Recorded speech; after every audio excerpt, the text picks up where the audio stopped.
यहाँ दिया गया प्रातः काल में व्यक्ति जब जगे तो सबसे पहले अपना हथेली का दर्शन करे। हथेली का यहाँ दिया गया क्रागरे बसते लक्ष्मी कर मध्य सरस्वती कर मूले तु गोविंद प्रभाते कर दर्शन। अर्थात ध्यान देना है, क्रागरे बसते लक्ष्मी, ये जो उंगलियां देख रहे हैं ना, पहले देखो ध्यान से, क्रागरे बसते लक्ष्मी, इस जगह का दर्शन करने से प्रातः काल में लक्ष्मी में वृद्धि होता है, लक्ष्मी का वास होता है, समझ गए।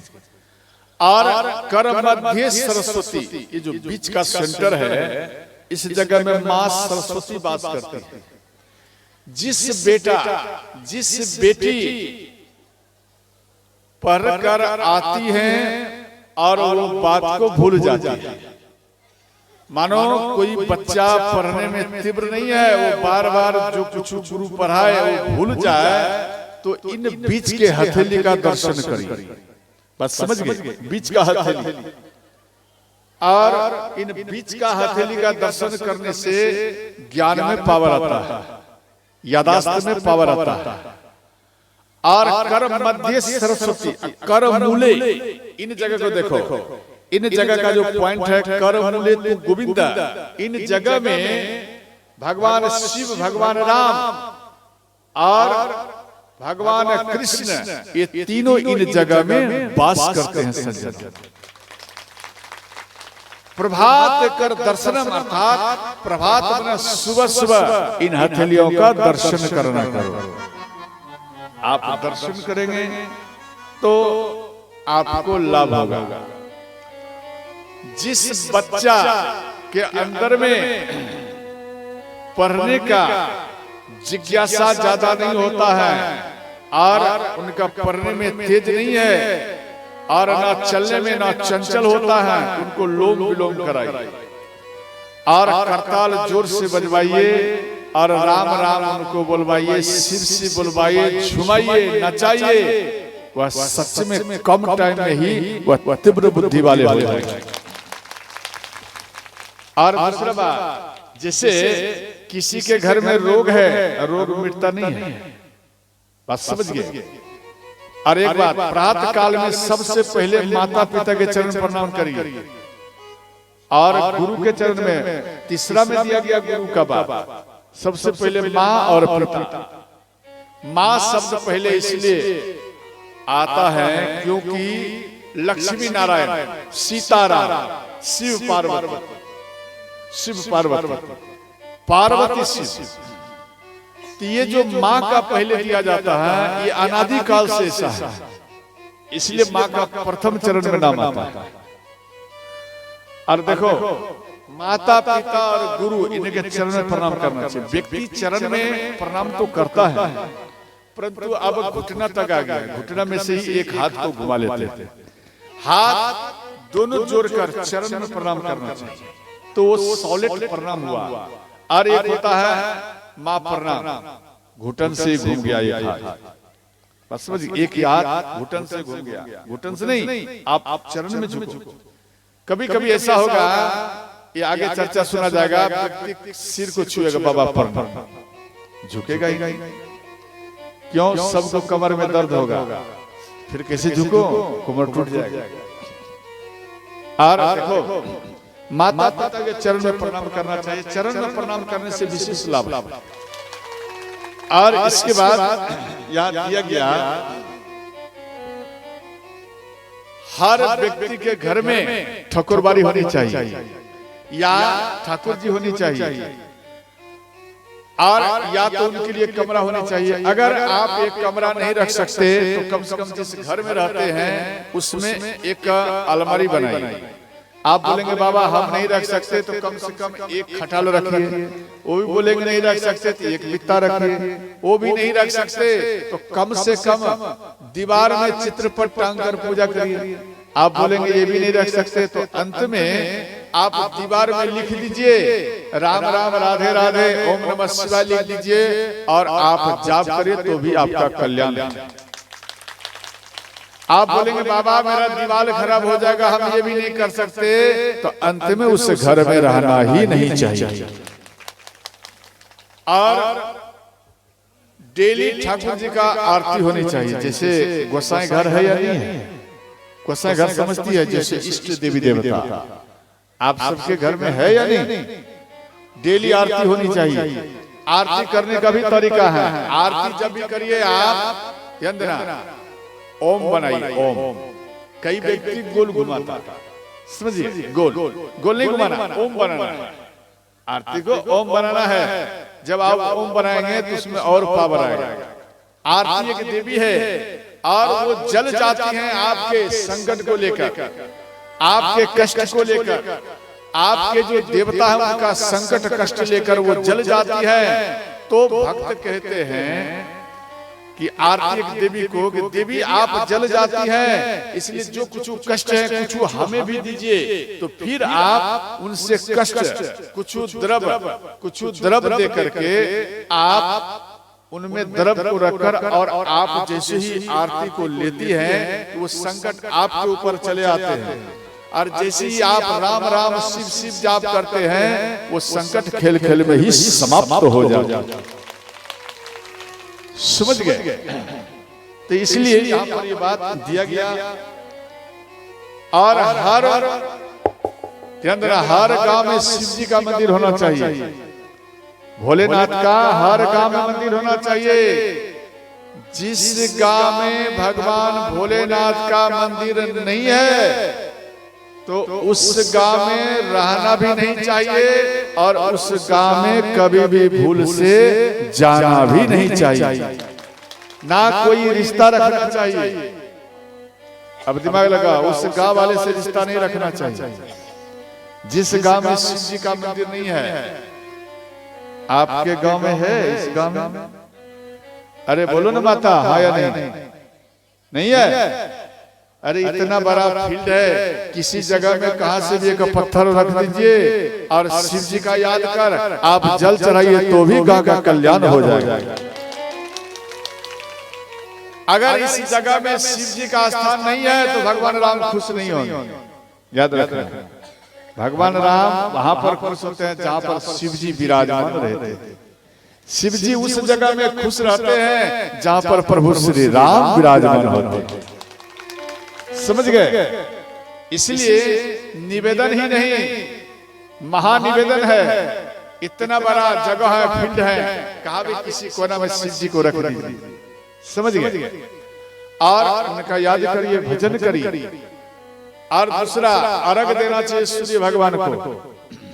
ऐसा नहीं शिवलिंग ही हो तो पूजा हो। एक बात याद रखना, इस तरह से मुठा करो नहाने के बाद, इस तरह मुठा कर इसी को शिवलिंग मानिए और इसी में ओम नमः शिवाय कर जल चढ़ाइए तो भी आपका कल्याण है। बात समझ गए? तो भी आपका कल्याण है। तो इसलिए यहां पर दिया गया कि शिव जी। और दूसरा बात, प्रत्येक व्यक्ति के पैकेट में गुटखा होना चाहिए। गुटखा प्रत्येक व्यक्ति के पैकेट में गुटखा होनी चाहिए। तो कौन कौन गुटखा रखते हैं पैकेट में? जरा हाथ उठाइए। गुटखा रखते हैं? नहीं रखते? रखना चाहिए ना। प्रत्येक व्यक्ति के पैकेट में गुटखा होनी चाहिए। दो प्रकार का गुटखा है। एक गुटखा है उनका सेवन करने से, जब आप ज्यादा सेवन करेंगे तो वो गुटखा आपको हॉस्पिटल पहुंचा देगा। बात समझ गए? एक वो गुटखा है जो सेवन करने से आपको हॉस्पिटल पहुंचाता है। एक गुटखा ध्यान देना ये है, एक गुटखा ये है रामचरितमानस, जो इनका सेवन करने से भगवान भोलेनाथ के गोदी में ही बैठा देते हैं। अब चुना आपके हाथ में है, बस इनका सेवन करेंगे तो गुरु के गोद में बैठ जाएंगे, शिव जी के गोद में बैठ जाएंगे, राम के गोद में बैठ जाएंगे।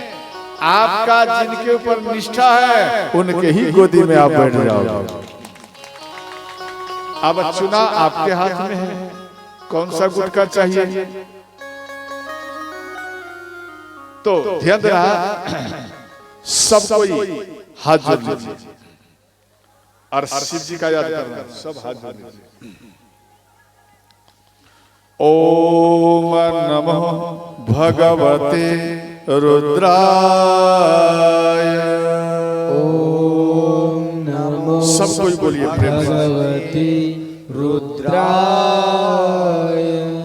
ओम नमो भगवते रुद्राय। ओम नमो भगवते रुद्राय। ओम नमो भगवते रुद्राय।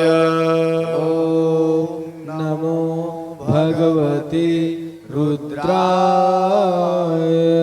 ओम नमो भगवते रुद्राय। ओम नमो भगवते रुद्राय। ओम नमो भगवते रुद्राय। ओम नमो भगवते रुद्राय। दोनों हाथ के हथेली को ज्यादा से रगड़े, जोर से रगड़े, इतना रगड़िए, इतना कि ये हथेली गर्म हो जाए, जोर से।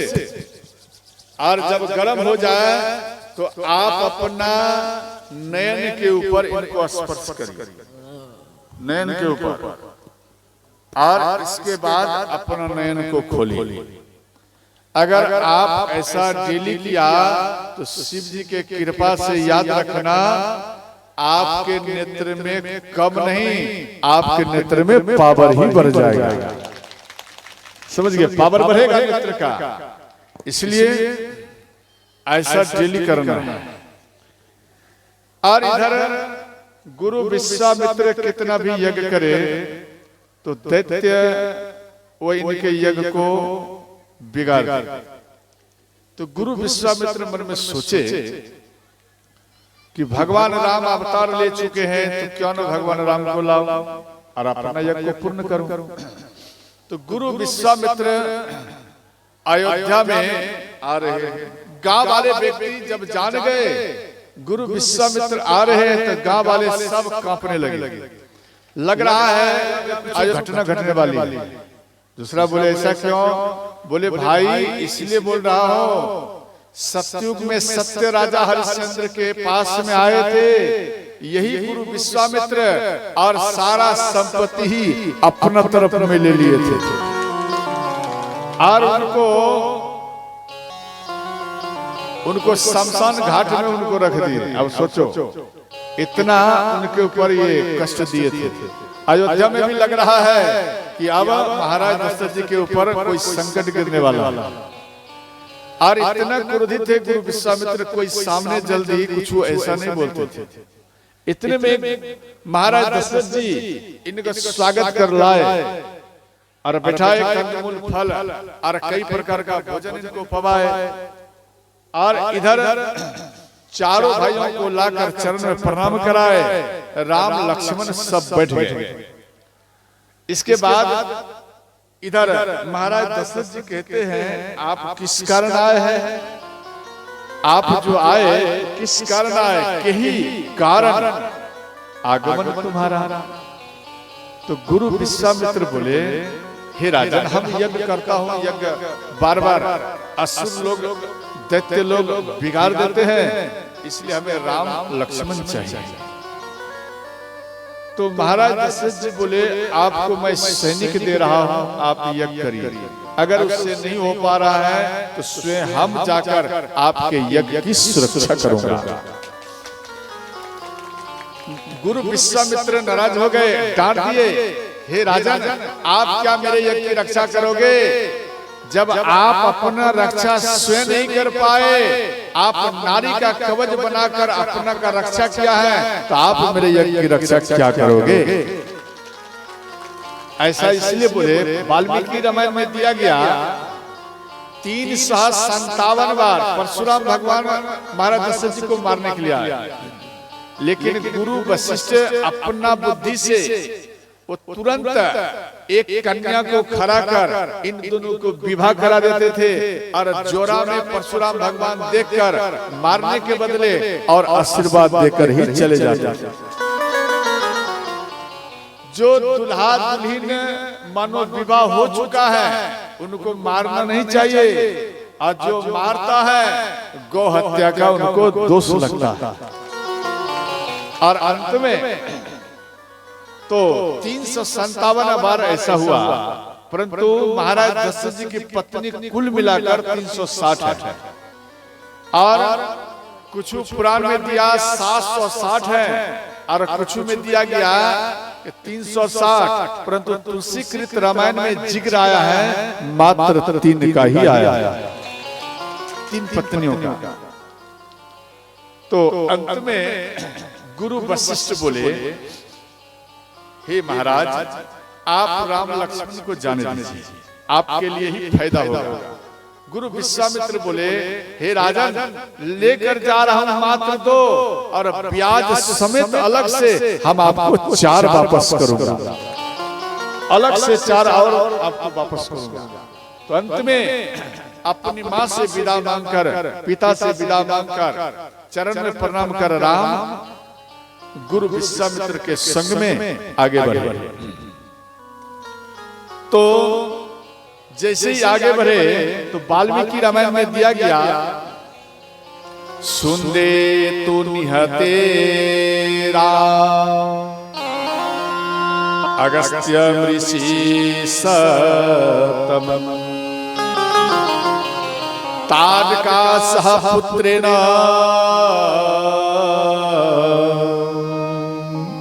प्रदर्श्यतो मीच्छति। ये वाल्मीकि रामायण में दिया गया। एक सुकेत नाम का दैत्य थे, उनको एक भी संतान नहीं थे। संतान की प्राप्ति के लिए ब्रह्मा जी का तपस्या किए, ब्रह्मा जी खुश हुए, बोले बराबर। तो ये सुकेत कहता है प्रभु हमें एक भी संतान नहीं है।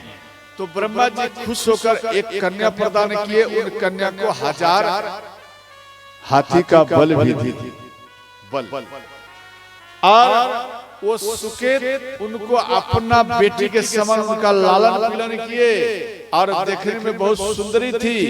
और जब के पुत्र शुद्ध के साथ में इनका विवाह कराया, तो इन दोनों के मिश्रण से 2 बेटा जन्म लिए। एक बेटा का नाम मारीच, दूसरा बेटा का नाम सुबाहु। और ये जम जो थे शुद्ध, आप सब कृपया हल्ला ना करें, शुद्ध अगस्त मुनि के आश्रम में यज्ञ नष्ट करने का प्रयत्न किए। अगस्त मुनि क्रोध में आकर हाथ में जल लेकर इनके शरीर पर छींटे, तो ये शुद्ध जल कर मर गए से चलो। तो ये बात तारका को मालूम पड़े, तो तारका अपने दोनों बेटा को लेकर अगस्त मुनि को खाने के लिए दौड़ी। तो अगस्त मुनि हाथ में जल लेकर तारका को कहते हैं कि तारका आप एक माँ हो और माँ का ये रूप नहीं होना चाहिए, इसलिए आप फिर भी हमारे शिष्यों को खाने का आपने प्रयत्न किया, यज्ञ नष्ट करने का प्रयत्न किया। जा आज मैं तुझे साफ देता हूं, तू राक्षसी जैसा हो जा। जल छींटे तो तारका भयंकर राक्षसी हो गई। पहले देखने में बहुत सुंदरी थी, अब राक्षसी हो गई। और इसके बाद तारका मन में सोची मेरे ये दोनों बेटों को भी जलाकर भस्म कर देंगे, इसलिए दोनों बेटा को लेकर ये भाग गई और बक्सर में जाकर ये रहने लगी। तो वही तारका राम लक्ष्मण को देखकर खाने के लिए दौड़ी। तो गुरु विश्वामित्र बोले, हे राम आप तारका को मार दो। भगवान राम बोले, गुरुजी हम रघुवंशियों में किसी भी स्त्री के ऊपर बाण नहीं चलाते, किसी भी माता के ऊपर हम बाण को नहीं चलाते।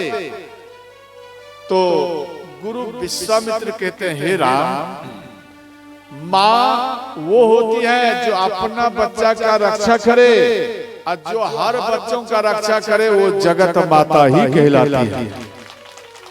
इन दोनों में ये कुछ नहीं है। जो माँ दूसरे बच्चा को खाने के लिए भागती है, खाने के लिए दौड़ती है, वो माँ नहीं होती, बल्कि वह एक राक्षसी होती है। हे राम, आप इनके ऊपर बाण चलाओ। भगवान राम धनुष पर बाण चढ़ाकर तारका के ऊपर प्रहार किए। तारका उन बाण का उत्तर देने लगी। अंत में तारका मन में सोची, अब हम नहीं बच पाऊंगी, तो धूली उड़ाए। ये वाल्मीकि रामायण में दिया है, धूली उड़ाए, धूली उड़ाए। ये धूली इतना फैल गया कि व्यक्ति सामने वाले को भी नहीं देख पाता। जिसको कहते हैं धुलखेल, नहीं बोलते धुलखेल, ठीक ठीक ये धुलखेल नहीं, बिंडो जो उड़ता है, बिंडो, ठीक उसी प्रकार से धूल ये पूरा फैल गया। अब कोई एक दूसरा को नहीं देख रहा है। तो भगवान राम शब्द भेदी बाण का उपयोग किए, और वो शब्द भेदी बाण जाकर, जब भगवान राम छोड़े शब्द भेदी बाण, तो जाकर तारका के छाती में लगे। तारका धड़ाम से जमीन में गिर गिर। तारका यहाँ रोती है। तारका कहती है, प्रभु प्रभु मुझे दर्शन दीजिए, प्रभु मुझे दर्शन दीजिए, प्रभु मुझे दर्शन दीजिए। भगवान राम भागते हुए आए, माँ तारका के सामने में भगवान राम खड़े हैं। तो तारका कहती है, प्रभु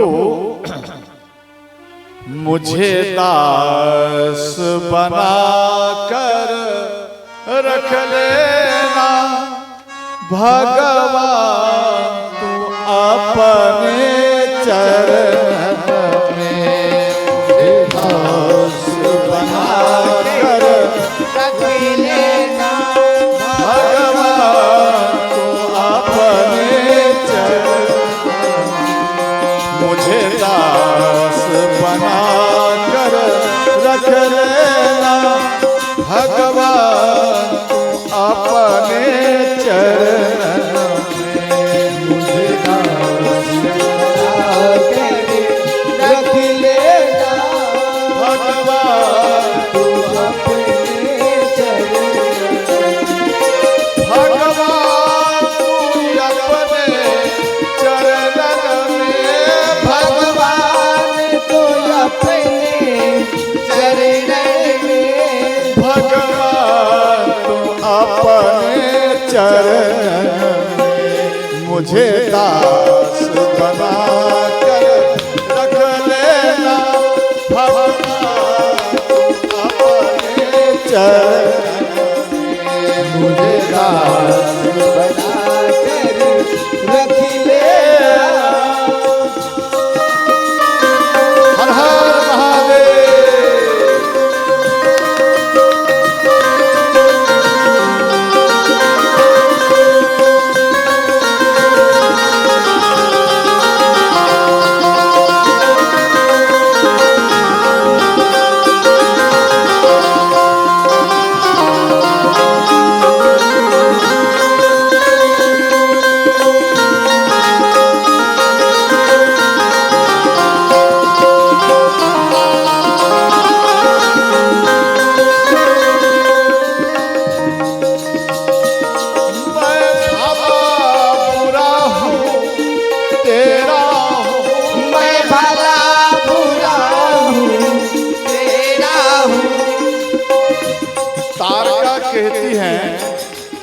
तारका भगवान राम को कहती हैं, प्रभु मैं जैसा भी हूँ आपका हूँ, भला हो या बुरा हो, प्रभु मैं आपका हूँ।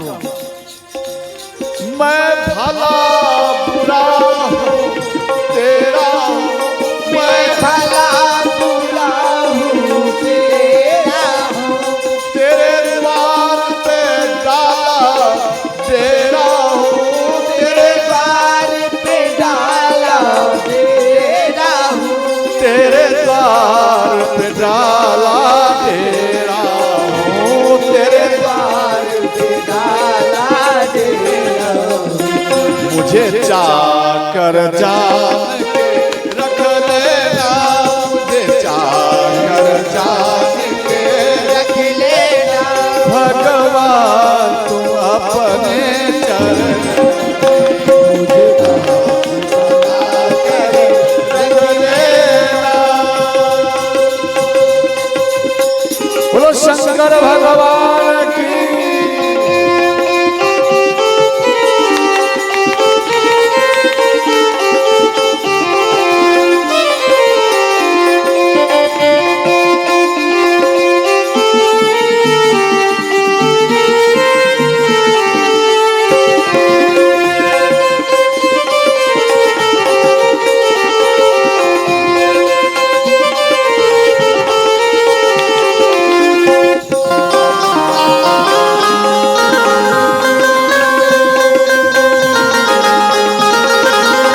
भगवान जब अधम ज्यादा बढ़ जाता है या कोई अधम करता है तो आप उनको भी तारते हैं। जब अधम से अधम को तारा है, जब अधम से अधम को तारा है, जब अधम से अधम को तारा है, जब अधम से अधम को तारा है, उसमें ही नाम हमारा है, उसमें भी नाम हमारा। मुझे भार समझ कर रख लेना, मुझे भार समझ कर रख लेना, भगवान तू अपने चरण में। मुझे भार समझ कर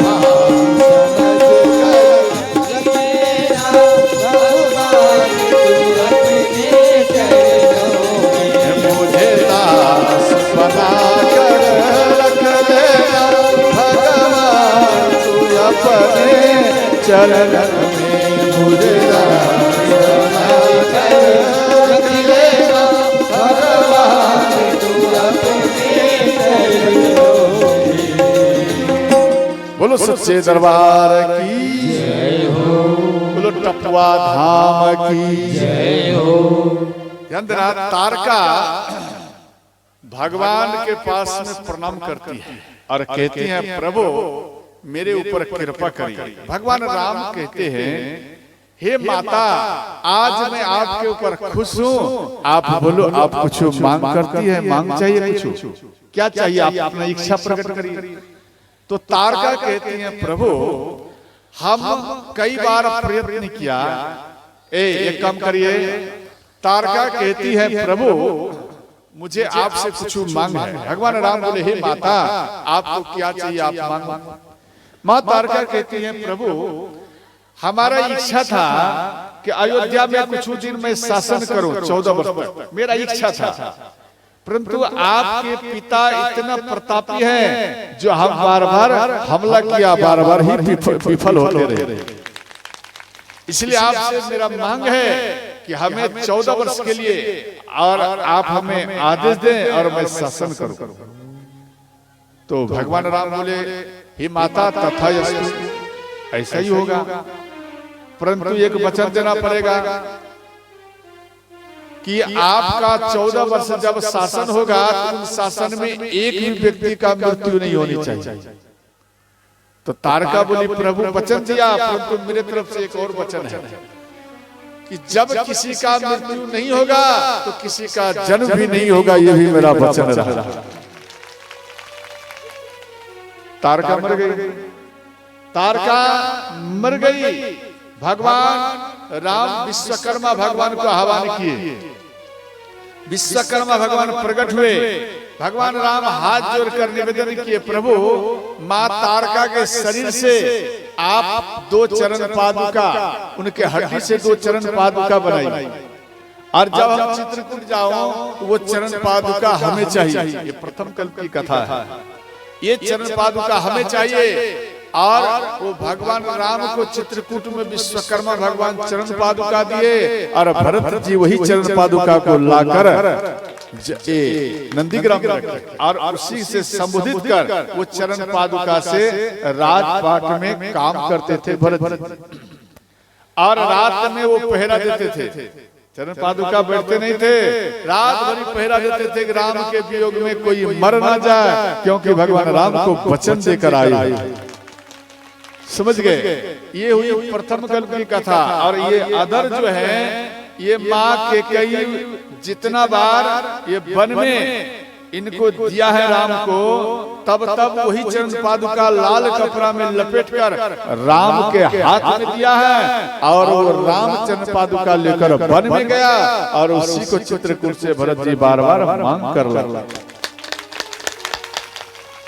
इधर तारका मर गई, प्रातः काल हुई तो गुरु महाराज को कहते हैं आप यज्ञ प्रारंभ करिए।